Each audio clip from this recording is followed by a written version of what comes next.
Greetings, my dear viewers. It is I, Drahon, and welcome back to Pathfinder Hero Flux. That is Flux, short for fluctuation. In this series, we take a look at a character from across media and bring them into Pathfinder 2nd Edition as a playable character. And today we are looking at one of my favorite archetypes in the Yu-Gi-Oh! Franchise, the Six Samurai. More specifically, their boss monster, the great Shogun Shien, also known as the legendary Six Samurai Shien, and originally in his first outing, Tenkabito Shien. Now, we have a lot of information to cover when it comes to this character, so I want to go ahead and go over that, just so you know what to expect with this character build. Starting things off with our first iteration of Shien, Tenkabito Shien, a fire attribute pyro monster, which is the only time we see Shien as a attribute and a type that is not warrior. He is a fire type in the Great Shogun outing, but he is a dark monster as the legendary Six Samurai Shien. This might come from his inspiration, at least in the later iterations of this archetype. Not entirely sure why he is a pyro monster in this instance. But, as far as the character of Tenkabito Shien, we see him in Shien's scheme, so we know he is a master schemer, probably a tactician of some sort. And we also see him in the trap card Unification. This might point to his real-life inspiration. A legendary samurai in his own right, the great unifier of Japan, Oda Nobunaga, also known as the Demon King of the Sixth Heaven. Six Samurai, Demon King of the Sixth Heaven. Coincidence? Probably. But there is probably some inspiration drawn from this name for the archetype as well. And with the other two semi-boss monsters getting a synchro monster along with Shien, being called legendary lords in this instance, it would make sense that these three would be themed after the great unifiers of Japan. But who exactly Kazan and Inishi are based off of, I have not been able to figure out yet. Inishi seems to be based off of both of the other great unifiers of Japan, given the context of his own lore, but I could not find any information that would distinctly put him in one category or the other. So being able to figure out who is who has been tricky. Anyway, let's go ahead and talk about Oda Nobunaga for a second, since this is the inspiration behind Shien. Oda Nobunaga, surname is Oda. Nobunaga is the forename, or your first name. Remember, this is Japan we are talking about, so they do things a little bit differently with the naming schemes. Why Demon King, though? Seems a little bit strange to have the title of Demon King of the Sixth Heaven. It's like you're trying to portray yourself as some sort of evil mastermind. Well, funny story about that nickname. the priest of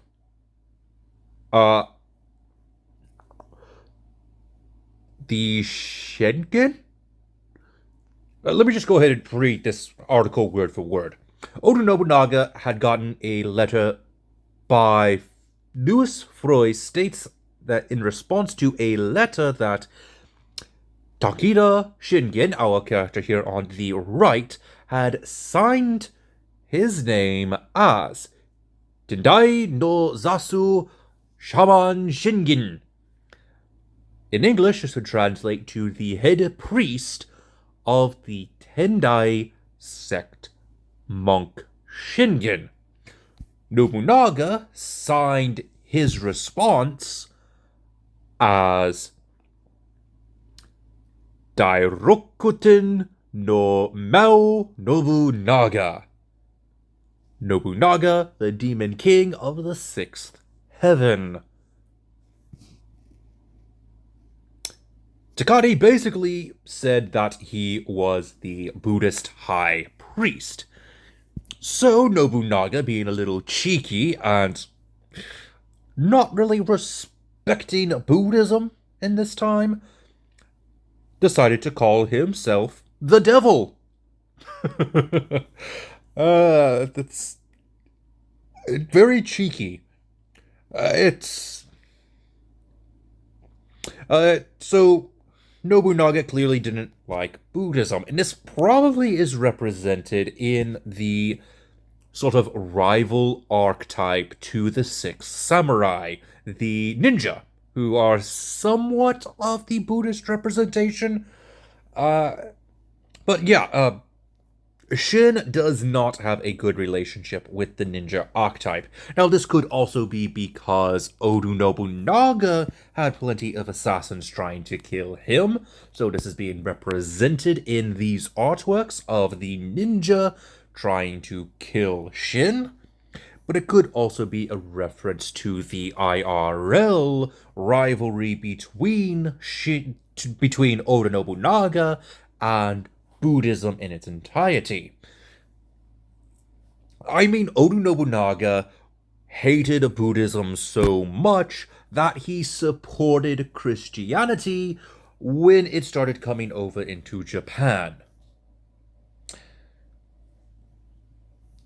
This was later, of course, undone after Nobunaga's death by one of his fellow unifiers who did not like Christianity,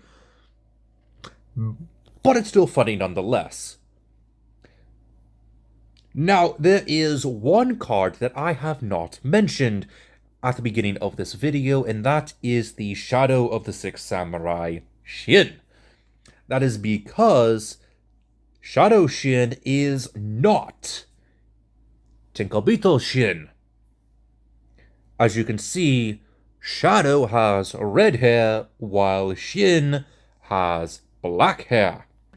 And we can see that in the standoff card, where we see Shadow, I guess, trying to assassinate the current Shogun Shien. But anyway, Shadow is a retrain of Kagemusha of the Blue Flame. Now, in the original Japanese card, Kagemusha of the Blue Flame is called Kagemusha of Shien, or Shin's body double, if this was translated properly.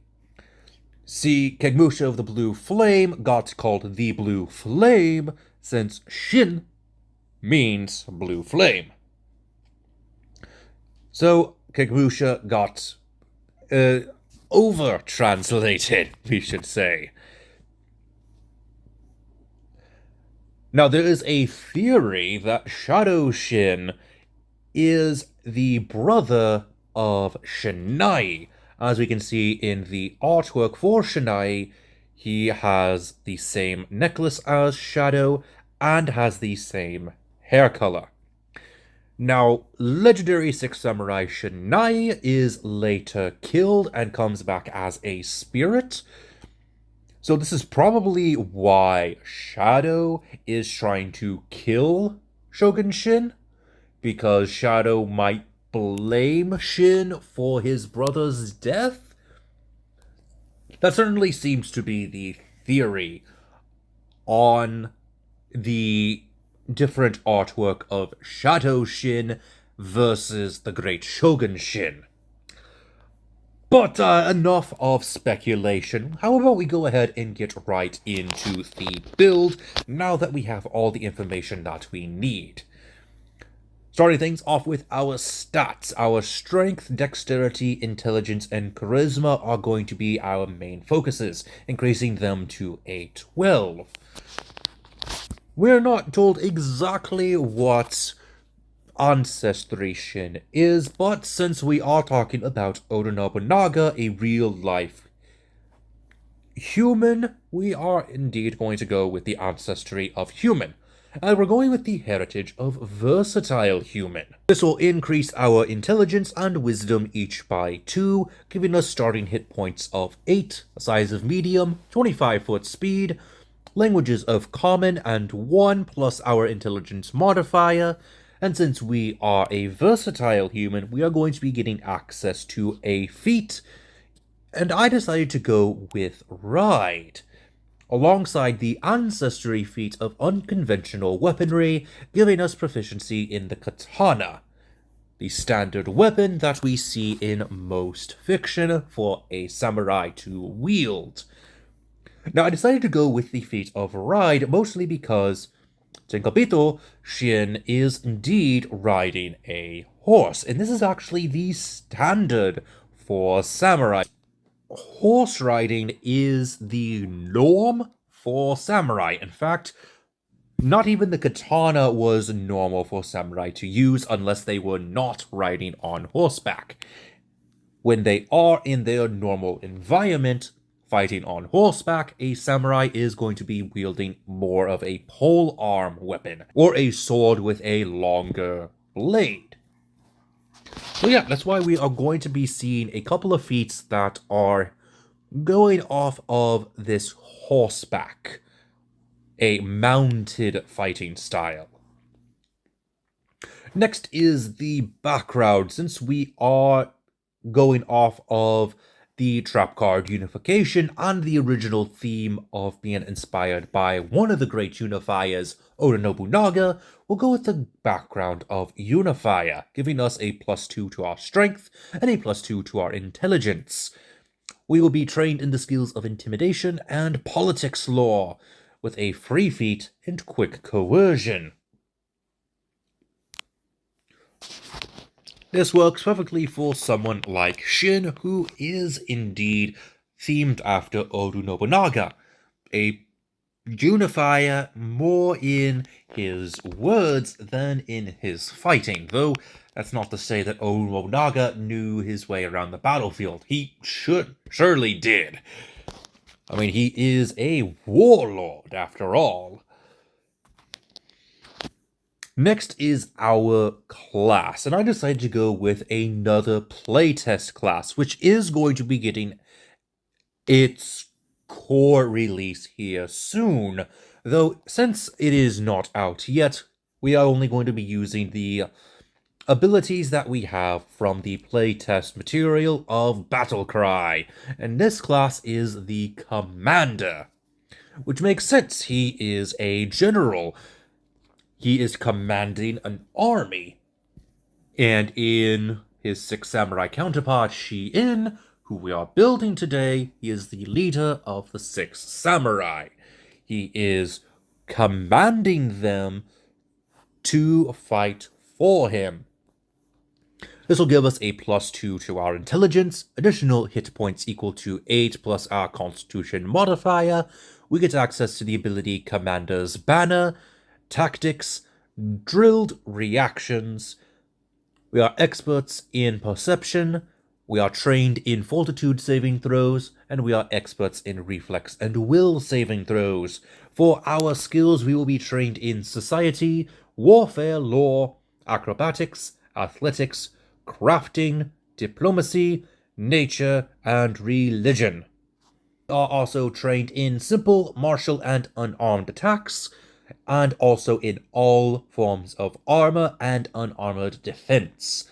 We get the free feat of Shield Block and the class feat of Commander's Steed. Once again, going off of the idea that not only Shien, but all samurai were fighting in mounted combat. And we actually see Shin's steed in the card Legendary Ebon Steed. A mount that just about every single six samurai is able to use. Moving on to level 2, we are going with the class feat of Cavalier Dedication with the skill feat of Specialty Crafting.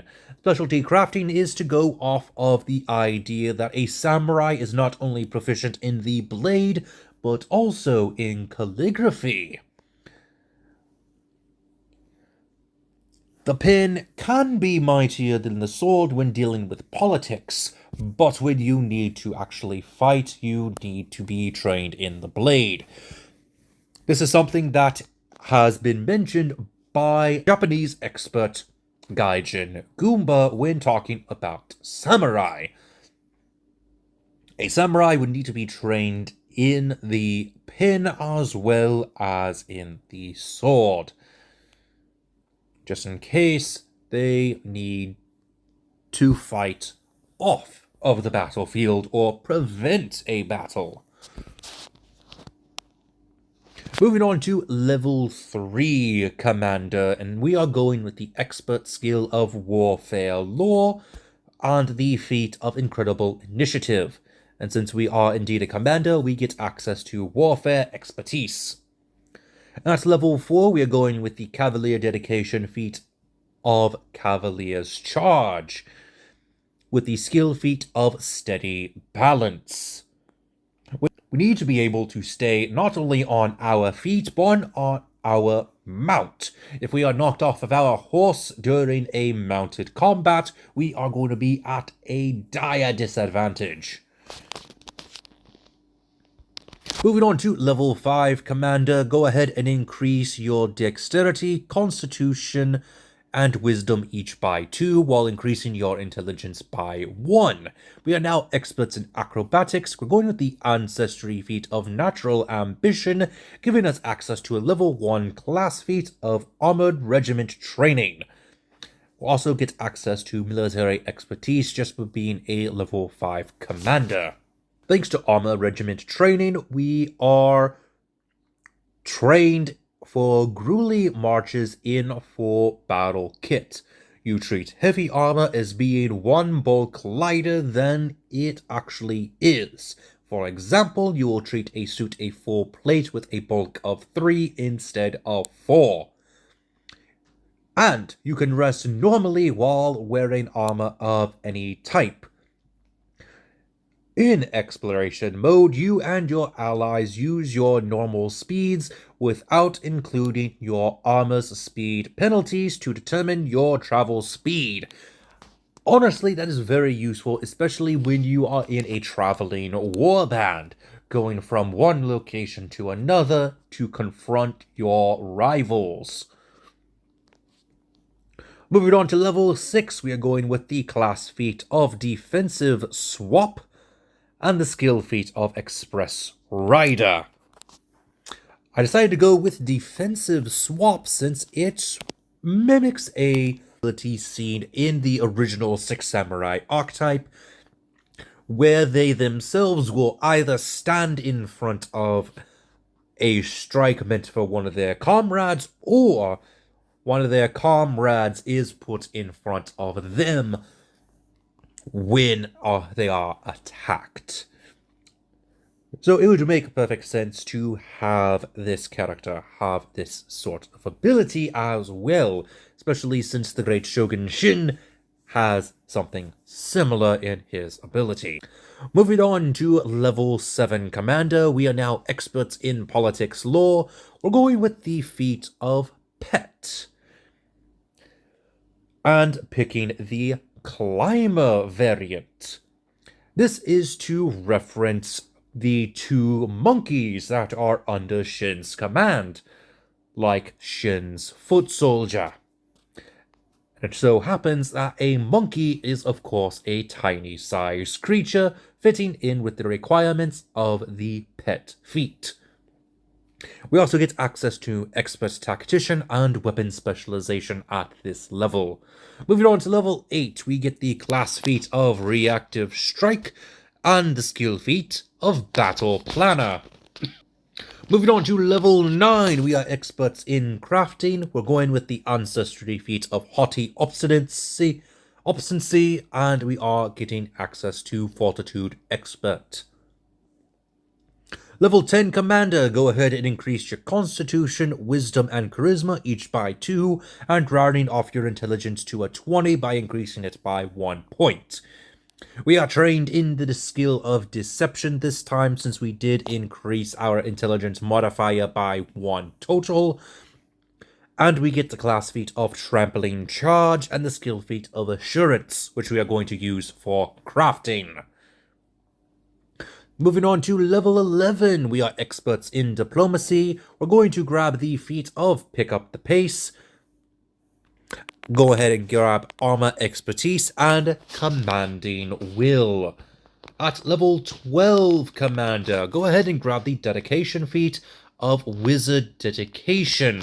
I'll explain more on that when the time comes, but just know we need Wizard Dedication in order to get a couple more abilities that Shien has access to.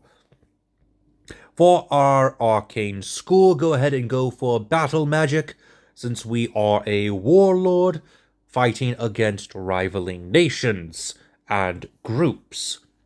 We are also trained in the Arcana skill, and we're going to go ahead and grab the skill feat of Assurance once again, but use it for Diplomacy this time. Level 13, we get the Master skill of Warfare Lore and the Ancestry feat of Hardy Traveler, giving us an additional plus 10 circumstance bonus to our speed for overland travel. And we get to increase our maximum and encumbered bulk limit by 1, making it a whole lot easier to carry armor and weapons. We also have access to Perception Mastery and Weapon Mastery. And now for our next level, we are going to get into the ability from the more prominent Shiens, Legendary Six Samurai Shien and Legendary Lord Shien, and that is the ability to negate a spell or trap card effect, or in the case of the new Legendary Lord, the monster effects.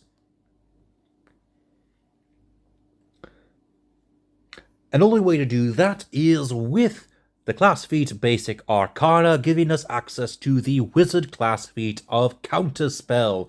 Originally, this was going to be for the Sorcerer dedication, but with the remaster, the Sorcerer no longer has access to this feat.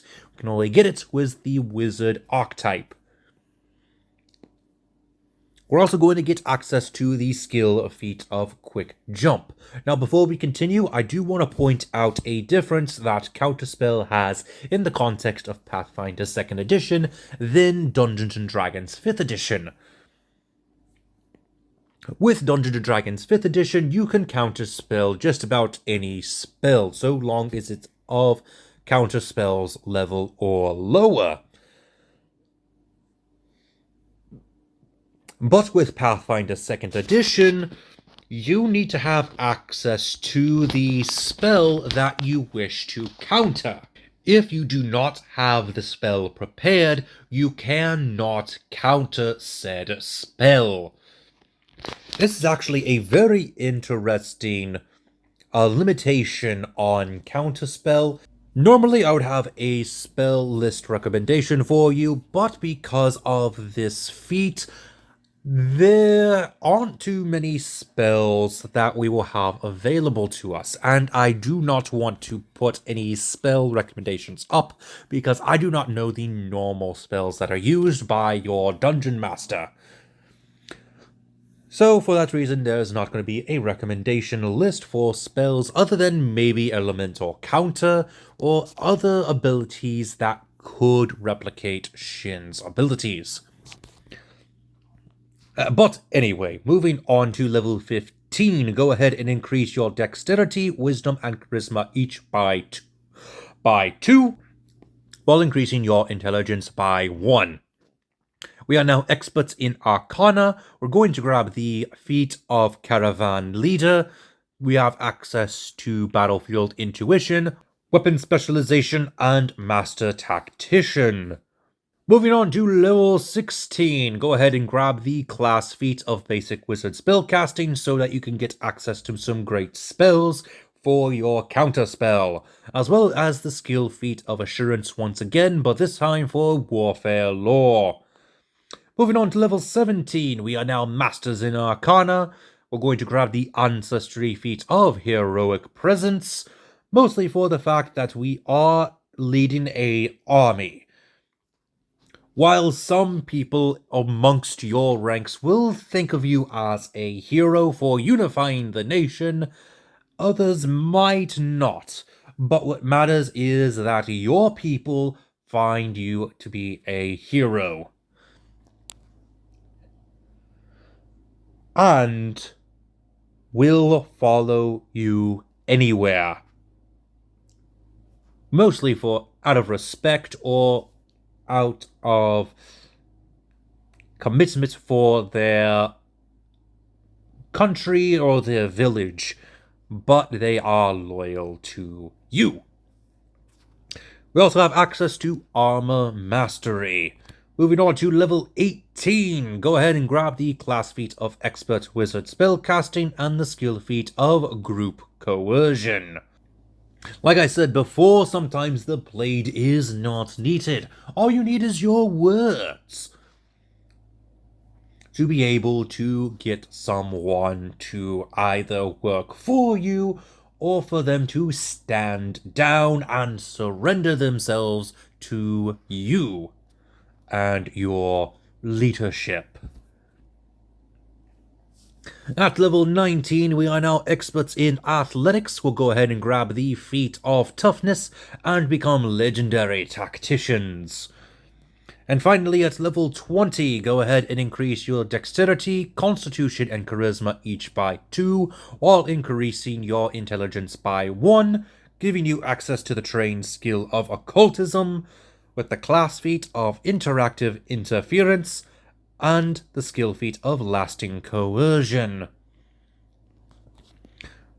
Reactive interference is to go with the latest of the Shien Synchro Monsters, Legendary Lord, and their ability to negate a monster effect.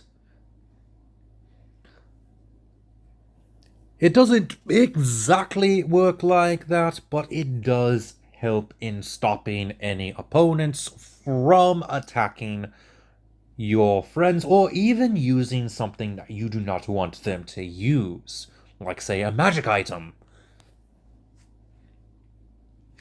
Anyway, that is all for today's video. What did you think of the great Shogun Shien? Let me know in the comment section below. And let me know who you would like to see next, or if you would like for me to take a deep dive into the Six Samurai archetype. Until next time, this has been Drayhan, and I am offline.